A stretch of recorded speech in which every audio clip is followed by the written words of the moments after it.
All right, we now welcome on our good friend, Trey Wingo. He's got a new podcast. He is now a former ESPNer, although maybe you are an ESPN guy for life. Trey Wingo presents Half Forgotten History. New podcast. First episode was on Wednesday. No, Tuesday.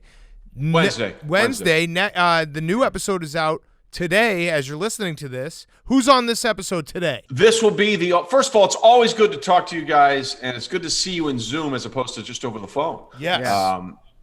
Where we're stepping up our relationship, which I feel good about. But yeah, next episode comes out today. It'll be Darren Woodson, the leading tackler in the history of the Dallas Cowboys, 3-time Super Bowl champ. And someone just walked right in front of the camera. So that was cool. Jake. So Half Forgotten History.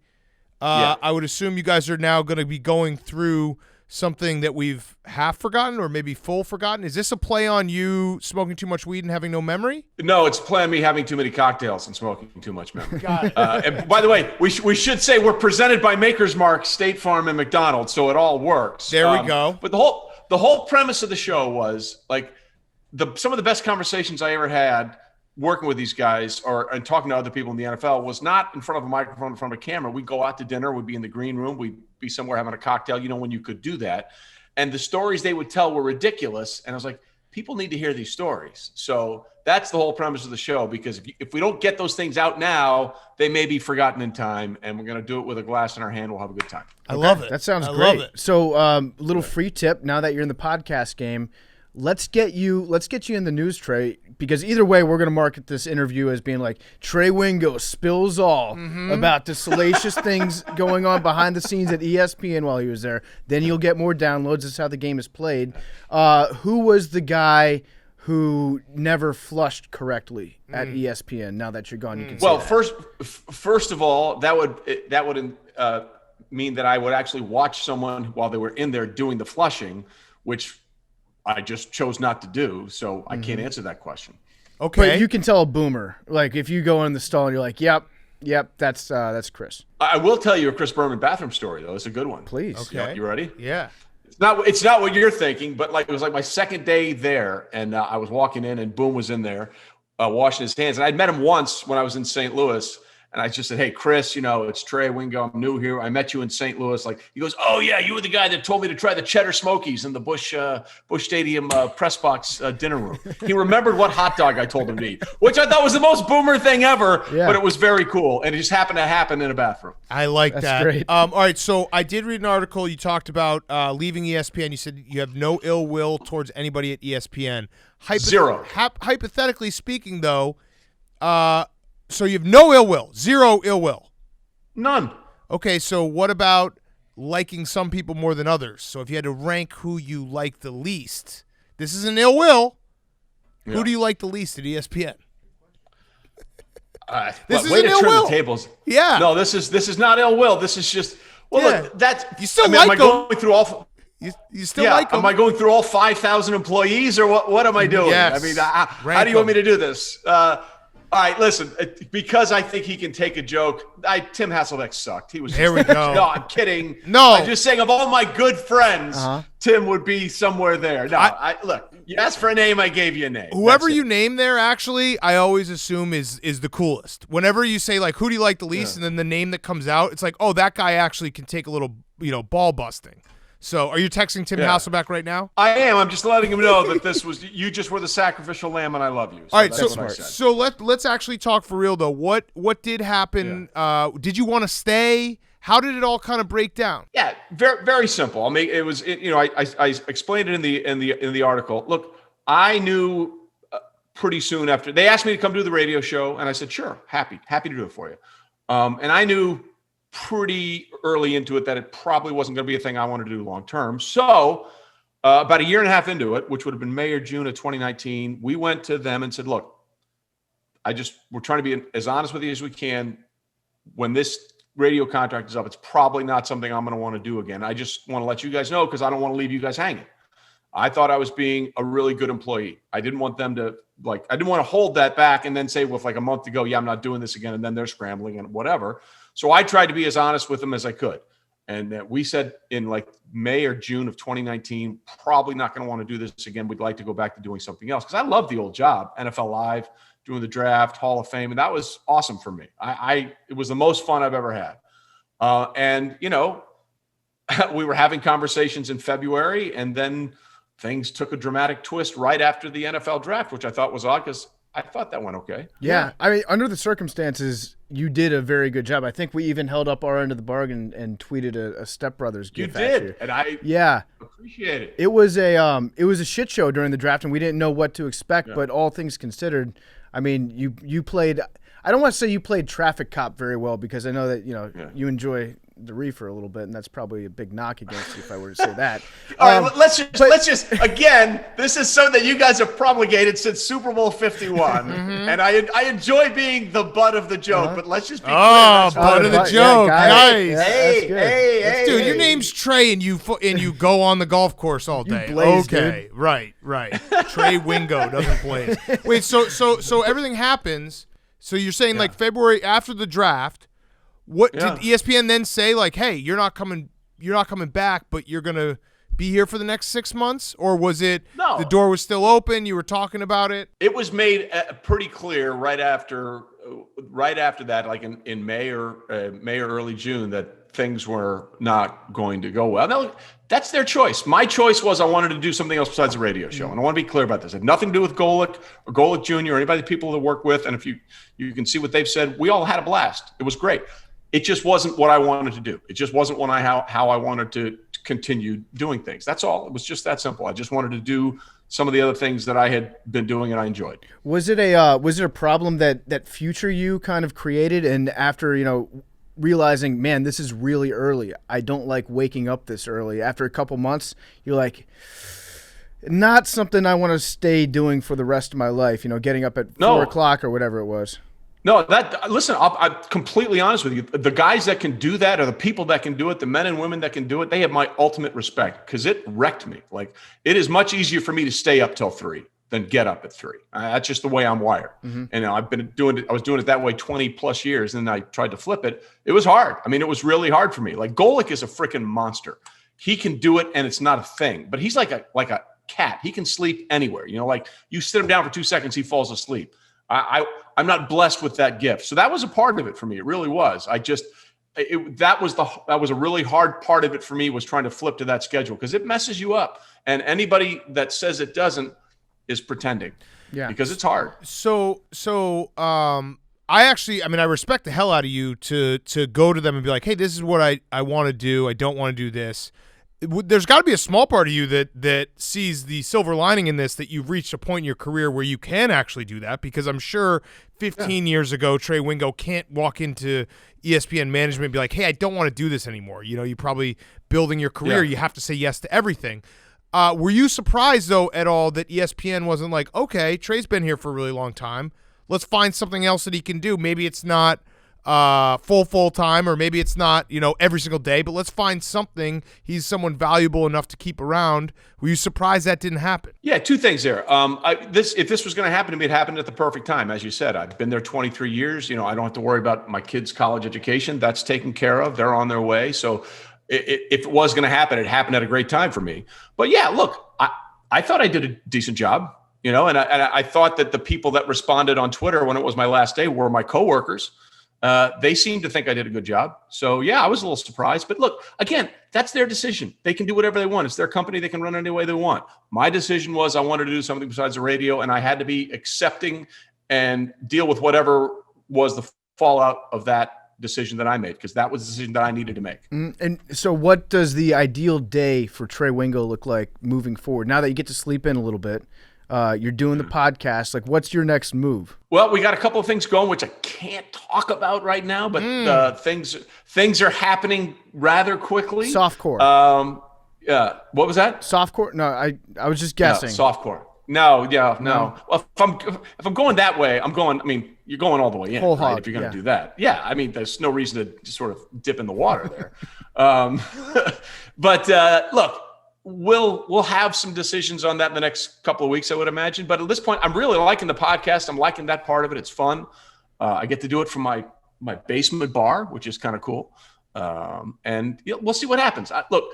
I'm I'm thankful and grateful to be in a position where I can have a little time to make a decision and figure out what I think is best. So Okay, we play this game with everyone. It's we name something, and then you give us just your instant reaction, what you think of. Just boom, this is what I think of when I hear this name. You ready? You want to play? All right. Yeah. Yes, I'm in. All right, Mike Morrison, Burke Magnus, Burke's a great guy. Play golf with him a lot. Jimmy Pitaro, I've never had a bad conversation with Jim Pitaro. Norby Williamson, Play golf with him here too. let's see, Trog Keller. Trog was the one that wanted me to come do radio. Okay, Wendell Scott. I appreciate where you're going. I'm just reading the ESPN this. directory of upper management. Just word association. But now these people are going to listen, and they're going to hear you saying nice things about them, because whenever someone's like, oh, they mentioned you, you got to go listen. Mm-hmm. And we actually do listen, we've had our issues with ESPN. We have friends there. You're one of them. Scott Van Pelt. We have a bunch of friends there. Rachel Nichols, it goes down the list. But Burke Magnus always deserves a shout-out because he's the one guy who had our back. He is the one guy who had our back. Burke was great. I've known Burke forever, like forever. So yeah, he's good. So how far down this list could I go before you start trashing people? Who's I won't trash anybody. You can say Robert anything. Temple. He's You not ever going to get do. Robert Temple? You ever work with him? I honestly don't even know who that is. Bill Geist. Oh, yeah. What about Bill Geist? Bill Geist. Billy Man, G-Man. Billy Two Shoes. Lori Orlando. Oh, Lori Orlando has not been there for a while. Oh, I'm reading an old one. So you can. I was about to say, Stephanie. this is like a 2012 list. Stephanie Drewley. Yeah. Stephanie Drewley is one of the reasons I got on the NFL gig at ESPN. Okay. She started out as a PA and is now an executive vice president. We'll just frame this entire conversation as Trey Wingo names names. Yeah, you named all the names. Yeah, are big you gonna, name namer. Now, to be fair, I did say people's names. Yeah, you did. Names In did fact, come out of my mouth. Yeah, You name names. Are you going to move out of Connecticut? Maybe. We like it here, which I know Bears. is strange. Like we're both right out there is where they usually roam when they come out. Are you concerned that if a bear actually shows up at your door, no one's going to believe you? Yes. Well, no, because we've already been through that. We've already been through that experience. What do you mean if a bear actually shows up? Are you concerned that your star they show up all the time? Your star is fading now that you're just a lowly podcaster, so the Bears are going to be like, I don't even care about this guy. He's not on SportsCenter or NFL Live. I think the Bears come for the food. I don't think they have premium cable. I'm fairly certain. I'd assume with a podcaster's salary, the food probably isn't going to be as good in your trash. The Bears have been letting Big Cat down for years. Yeah. I'm just telling you, our sponsors have been great. That's all I'm saying. That's great to hear. Who at ESPN gets a private jet? I don't know the answer to that, having never flown on one. Okay, You've that's never been a lie. You've flown on a private jet. Okay, TV timeout. I've never flown on one for ESPN. Oh, okay. Follow-up question to PFT's question, who on ESPN demands a private jet and then probably over-leveraged their negotiations? I have absolutely no idea. Who was that? Who was that? Who was it, Big Cat? No, I actually don't. Oh, Trent Dilfer. Oh, Trent Dilfer. Yeah, Elite 11 football camp. Was it really? Is that true? I literally have never heard that before. The story goes that Herb Street, he would have to fly sometimes from College Game Day to whatever game he was announcing that night. Trent Dilfer thought that Kirk Herbstreit had his own private jet as part of his contract that ESPN gave him, like Air Force Kurt. Yeah. And then Air Force Herbie? Yeah, Air Force Herb. And then Trent Dilfer was like, well, I want Air Force Dilf if you're going to give that to Herbstreit. And ESPN was like, nah. I have never heard that story. It might be true. I have no idea. I have never heard that story. I hope that it's true because it's a very funny story. It sounds like it would be fun. It would be fun if it was true. Now, I think Herbie and Fowler, when he was doing game day too, they did have to hop a jet, but I have no idea about the other part. Of course they did. That always it's part makes of perfect sense. They're in North Dakota, and then they got to call a game in Oregon that Tuscaloosa. night. Yeah, right, exactly. So if you won't name who your least favorite person was, I know you just tossed a name out there, but it's not Hasselbeck. Can you say who's your favorite Golic? Including the Pugs. Well, if we're including the Pugs, it's it's over, right? I mean, pugs win in life. So if we're including, it's the easiest out for me to say yes, the pugs, Hank and Harry. It is. Yeah. Okay. Excluding the pugs. You're right. I gave you too easy of an out on that. No. You. I followed your parameters, so I did exactly what you asked. How much better of a golfer are you going to become in your retirement? Well, I'm not retired. Yeah, you kind of are. Come on, podcast. Like I said, in a few weeks, we'll have a different discussion about that. But I don't know if I'm ever going to get any better, but I just enjoy it. Like that's the simplest way to describe it. I'm at a maddening number, which is about a 9, which means half the time I hit the shot I want to hit, but the other half you think you should hit it all the time, and it's frustrating as hell. Are you a stickler for rules? Are you a golf snob? No. I mean, if I'm playing in a tournament, obviously, but I'm not one of those guys that's like, oh, you moved your ball an inch, I claim the hole and I win by 7. No, it's not. Okay. I'm out there to have fun. Okay. I'm out there to have fun. So I assume that you have to be staying up to date on all the NFL news, on sports news, whatever. I don't know that. I don't know what your next gig is going to be, but assuming that it's going to be in sports at some level, you have to be staying up to date. Have you found yourself listening to ESPN radio or watching ESPN programming to kind of like stay in the conversation and see what people are talking about? Absolutely. I mean, I follow I watch every game. I mean, I sit down like I have for the last 18, 20 years. I watch every game on Sunday. I watch every game on Monday, game on Thursday, even the game on Wednesday yesterday at 3-4. Now, I'm sorry. Look, I get the Christmas tree lighting is a big deal, right? I understand that. But the game rating would have dwarfed that. Why didn't they just put that on NBC and moved over the tree lighting to like MSNBC or something? Then it's a big win for both both stations. You a big War on Christmas guy, Trey? You got a problem with the Christmas tree? Hate Christmas trees. We have a Christmas tree up in the house already, so that's not a war on Christmas. I'm just thinking it was a win-win. They should schedule more Christmas tree lightings for after NFL games, because I guess there's a huge audience out there that I didn't even know about that will tune in to watch a Christmas tree get plugged in. So they should just do that. And the funny thing was, this was like the year where everyone was making fun of the tree, right? Yeah. Like they thought it was like a Charlie Brown tree, and that Charlie Brown tree said, "Don't make fun of me. Your little football game is going to go on at 3:00 in the afternoon against Jeopardy." Yes, move that football game. So is it felt different though, like being able to watch the games and knowing, like Monday Night Football, you can watch the game and I don't have to get up in the morning and talk about this. That might be a little nice.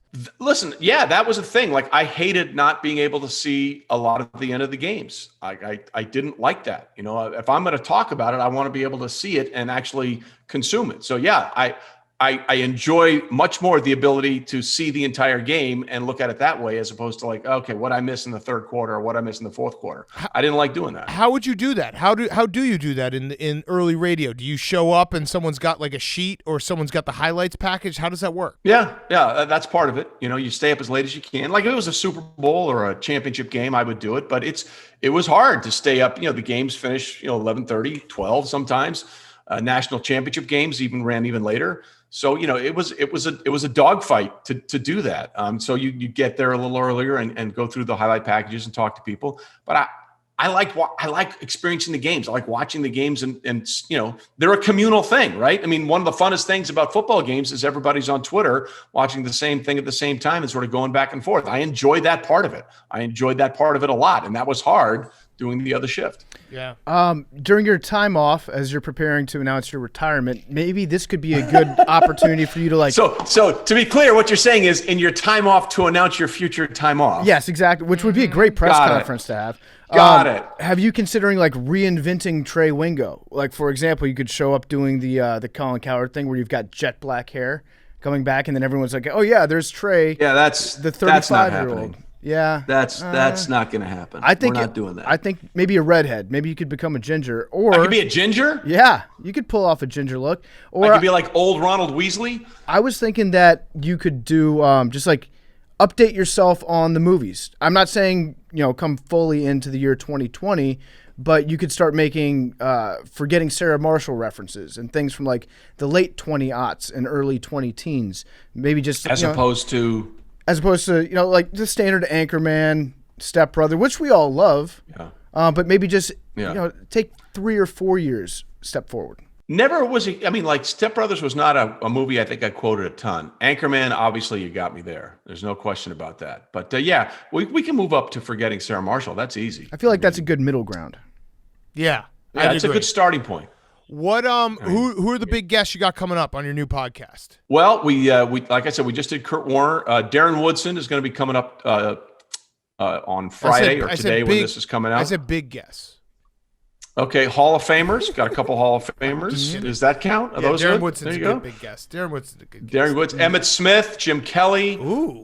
Victor Cruz is gonna talk about the boat photo in ways you've never heard before. Which is hell Okay, yes! I like that. They have the worst record in football since that boat I photo. believe the way I described it to him. I said, Victor, I don't know if you know, but technically I've looked up, and since the boat photo, the Giants' record is ass. Is that your fault? Yes, it is. I would it have to has say be. yes. Yes, that boat photo changed everything. Everything for them. So, Wasn't great. It was not great. football question for you. Who do you have winning the NFC East? Anyone, honestly, at this point. I still think the Eagles' tie against the Bengals may give them the decider when it's all said and done. You think Carson the Wentz Eagles is playing terrible. You think the Eagles are going to win that division? I don't. You can't count on anyone, and they have a half win. So at the end of the day, a half win is better than a full loss. I mean, I'm just playing math at this point because everybody sucks. Yeah, That's true. Yeah, I mean it's so wait. All right, so who do you have in your? You should have known. So everything falls apart, but you know that you're not going to stick around at ESPN after the draft. You should have done like the craziest predictions on the radio show, knowing that you wouldn't have to be held to it. That was a miss. No, it's just, that was a miss. That was a miss. It's just not. It's not something I was interested. But listen, again, there was a lot of crap going on during that time. We were trying to navigate through some serious stuff that was happening in sports, around sports, in the country. So we weren't doing wild takes. We did try one thing though. We tried something about like what was the wildest sports take you ever heard, and someone came with this incredible thing about why Lyman Bostock was assassinated, and we're like, okay, we need to move on. We're just actually now I'm interested. In that. I want to hear more about this. How about Google? Roger Goodell has never suspended the I-5 serial killer, Randall Woodfield, who was a practice squad tight end on the Green Bay Packers. Absolutely. That's a Run serial. with that one. That's a serial. Why? That's a serial podcast right there. Yep. I think the I-5 practice squad killer. That's a great title. Yeah, I think he killed like 50 people, actually. That's a perfect one for half forgotten history. Yeah, I think that's mostly forgotten history. Because I totally forgot it, so that was good. That'll be on season 2. Totally forgotten history. Yes. All right, I had one last question, Trey. So retirement. Yeah. Congrats on everything. Unbelievable career. Not retiring. Were you like, so 23 years at ESPN, were you like 2 years away from a watch or something? Was there something that you missed out on that's like, damn? Well, there's a couple they give you trophies for like every 5-year increments. Like 5-year, I think was Mickey. 10-year was Simba. 15-year was Mufasa. I can't remember what I got for 20. I don't know. Maybe at 25, I would have gotten Mr. Incredible. Maybe that Mr. Incredible maybe I would have gotten for the 25th anniversary. Maybe that's why you got fired.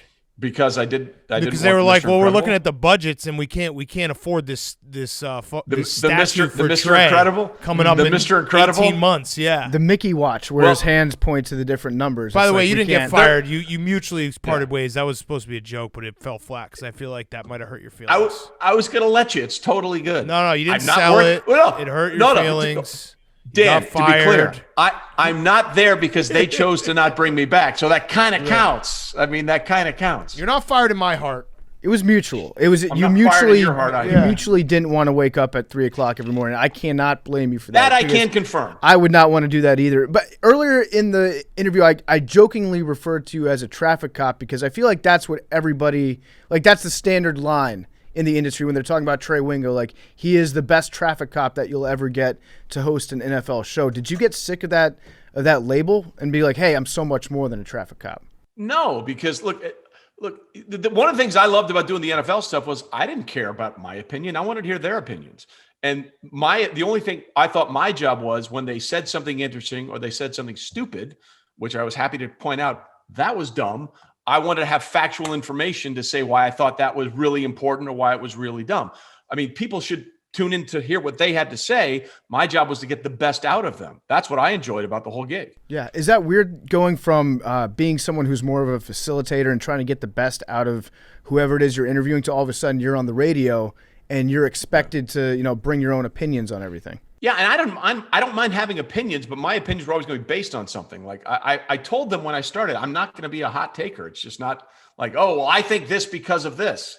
No, that's not the way I wanted to operate. Mm-hmm. Yeah, no, I always appreciate your honesty, because there is certain people in the industry that love to just takes for takes, and going viral or having everyone talk about their take is more important than being right or telling the truth. So I always and if they want to do that, good for them. it's just not the way I wanted to do it. That's just not the way I wanted to do it. All right, so everyone go download right now. Stop what you're doing. Go download Trey's new podcast. He has new things coming out that he can't talk about right now. Are you gonna join the Skip Bayless show? Are you gonna debate Skip Bayless? Give us a hint. Are you gonna be on TV? I'll kick the coverage. Yeah. What are you doing?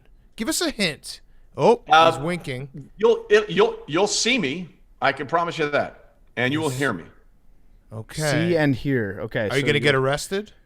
Ooh, no. Question. Cops. Because that would be cool. Not. Well, I mean, listen, I could. I mean, that's always a possibility. That's true. Especially all the weed I'm smoking out there. Yeah, right.